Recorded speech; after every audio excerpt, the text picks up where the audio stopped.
Dans le livre de Matthieu 24, que l'on considère comme un évangile apocalyptique, Jésus-Christ y inscrit plusieurs prophéties, les unes déjà accomplies, les autres en cours d'accomplissement, à l'instar des guerres, des bruits de guerre, des famines, des tremblements de terre et d'autres cataclysmes.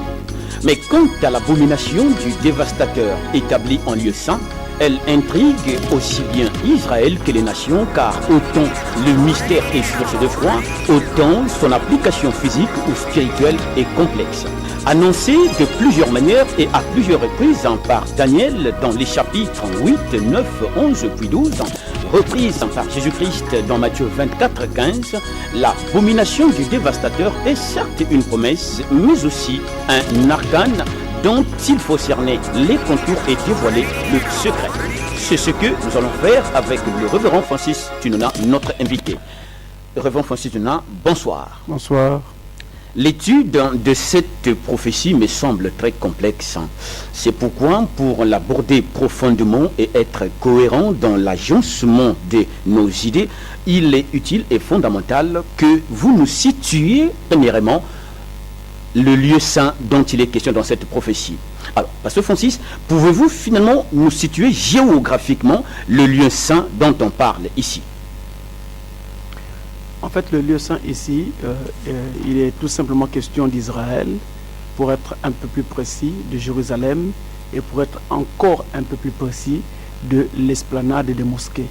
Alors, Pasteur Francis, pourquoi seulement Jérusalem? Et qu'est-ce qui fait de cet endroit-là un lieu saint? Dans la Bible, il est écrit clairement que Jérusalem est la ville que j'ai choisie. Pourtant. Et il faut noter que l'Israël moderne d'aujourd'hui n'est pas la même chose que l'Israël biblique. Vous comprenez? Mais il n'en demeure pas moins que le choix de Dieu demeure. Il avait choisi Israël. Et son choix n'a jamais changé. Et c'est pour cette raison que nous continuons d'appeler Israël la ville sainte, que nous continuons de dire de Jérusalem qu'elle est la ville sainte et que Israël est la terre sainte. C'est pour cette seule raison. Et comment finalement appréhender cette notion de l'abomination du dévastateur ou l'abomination qui cause la désolation? Alors, qui dit abomination dit impureté. Donc, une abomination est une impureté. C'est quelque chose d'impur. Voilà pour abomination. Impur par rapport à l'homme, impur par rapport à Dieu. Ici, tout ce qui est sacré tourne autour de Dieu. Donc ce n'est pas par rapport à l'homme, c'est toujours par rapport à Dieu. C'est Dieu qui juge cette chose impure. Et donc, si on a ici un étalon de mesure à considérer, c'est la Bible qui va être prise pour étalon de mesure et qui va donc servir de norme pour indiquer ce qui est pur et ce qui ne l'est pas. Pour marquer et démarquer, délimiter la frontière entre le sacré, entre ce qui est pur et ce qui est impur. Maintenant, de l'autre côté, nous avons la désolation. Eh bien, la désolation, c'est la ruine. Donc, qui dit désolation, dit ruine. Mais quand vous dites ruine, ici, c'est ruine dans le sens de destruction.